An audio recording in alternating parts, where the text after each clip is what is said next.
کہ آپ اگر جہیز دے دیں گے تو آپ کے لیے زیادہ ضروری ہے، آپ غریب کی مدد کر دیں گے۔ کون سی حدیث میں لکھا ہوا ہے کہ جہیز دینا ضروری ہے؟ یہ جہیز، یہ رسمیں تو ہندو سے ہیں جو جن پر ہم عمل کر رہے ہیں۔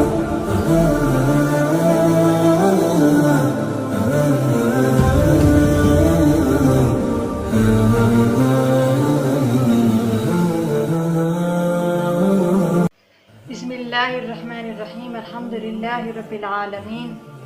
جب بھی لوگ تبلیغ کے لیے جا رہے ہوتے ہیں یا حج کرنے کے لیے جا رہے ہوتے ہیں یا مسجد میں کوئی مدد کر رہے ہوتے ہیں تو کچھ لبرل قسم کا طبقہ ہمیں روکنے کی، بہانے بنانے کی، عجیب قسم کی باتیں کرتا ہے کہ مسجد میں سیمنٹ کی بوری دینے سے بہتر ہے کسی غریب بیوہ عورت کی آٹے کی بوری دے دو، حج پر جانے سے بہتر ہے کسی کی بیٹی کو جہیز دے دو، تبلیغ پر جانے سے بہتر ہے کسی غریب کی مدد کر دو۔ ان لوگوں کو مسجد سے، تبلیغ سے اور حج عمرے سے کیا مسئلہ ہے؟ اگر مقابلہ کرنا ہی ہے تو دین اور دنیا کا کرو، کہ 60-70 ہزار کا یا لاکھوں کا موبائل لینے سے بہتر ہے پہلے دیکھ لو محلے میں کوئی بھوکا تو نہیں بیٹھا ہوا، گاڑیاں بنگلے لینے سے بہتر ہے پہلے دیکھ لو کسی کی بیٹی بغیر جہیز کے تو نہیں بیٹھی ہوئی۔ اگر آپ لوگ مقابلہ کرنا چاہتے ہی ہیں تو کھانا اچھا کھانے سے پہلے محلے میں دیکھ لیں، نظر رکھ لیں کہ کوئی بھوکا تو نہیں بیٹھا ہوا۔ دین اور دنیا کا مقابلہ کریں نا، تبلیغ، حج اور عمرہ پر کیوں؟ کس شریعت میں لکھا ہوا ہے کہ آپ لوگ جو ہے نا جہیز دے دیں گے تو زیادہ بہتر ہوگا؟ حج بھی ایک فرض ہے۔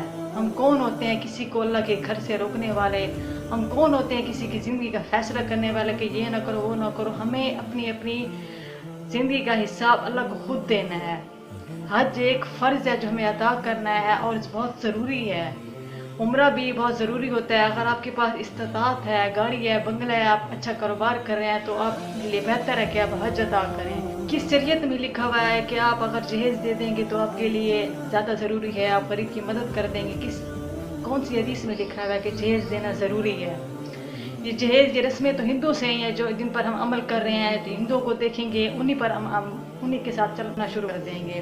اور کچھ لوگ اس طرح کے بھی ہیں جو کہتے ہیں کہ میری بیٹی کنواریاں بیٹھی ہوئی ہیں، میں کیسے فرض ادا کروں؟ دیکھیں، اگر آپ کے پاس فرصت ہے اور آپ یہ نہ سوچیں کہ میرے پاس بیٹیاں کنواری بیٹھی ہوئی ہیں، آپ حج ادا کریں، کیونکہ اگر آپ کے پاس آج بیٹی ہیں تو ان کے نصیب سے آپ کا کاروبار بہت اچھا چل رہا ہے تو آپ حج ادا کریں۔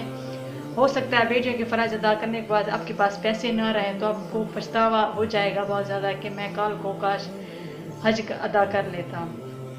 تو یہ جو چھوٹی چھوٹی باتیں ہوتی ہیں، ہم بیٹھ جاتے ہیں، نہیں جی مجھ پر یہ قرض ہے، نہیں جی میری بیٹی کنواری بیٹھی ہوئی ہے، نہیں جی میں غریب کی مدد کر دوں۔ دیکھیں، یہ بھی ایک قرض ہے جو ہمیں ادا کرنا ہے۔ اگر اللہ نے آپ کو فرصت دی ہے تو آپ یہ لازمی ادا کریں۔ لوگوں کی باتوں میں کے بجائے آپ اللہ کو بھی دیکھیں، اللہ بھی فرائض ہیں ہم پر، اللہ کے بھی احسان ہیں ہم پر، ہم اللہ کو کیا دے رہے ہیں۔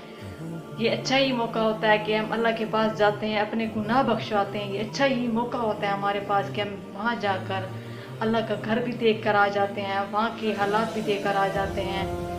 ہمیں اللہ کی عبادت کا موقع مل جاتا ہے جو کہ ہم آج کے وقت میں اللہ سے دور ہوئے ہیں۔ اسے لبرل قسم کا طبقہ ہمیں روکنے کی کوشش کرتا ہے کہ جی آپ حج ادا نہ کریں۔ دیکھیں، حج ادا کرنے والے وہ لوگ ہوتے ہیں جن کے پاس فرصت ہوتی ہے، تو آپ کون ہوتے ہیں روکنے والے؟ یہ فرض ہمارے لیے بہت ضروری ہے جو ہمیں ادا کرنا ہے۔ اس سے پہلے کہ آپ کے پاس کل کو پیسے نہ رہیں، اس سے پہلے کہ آپ کو کل پچھتاوا ہو، تو آپ حج ادا کر لیں۔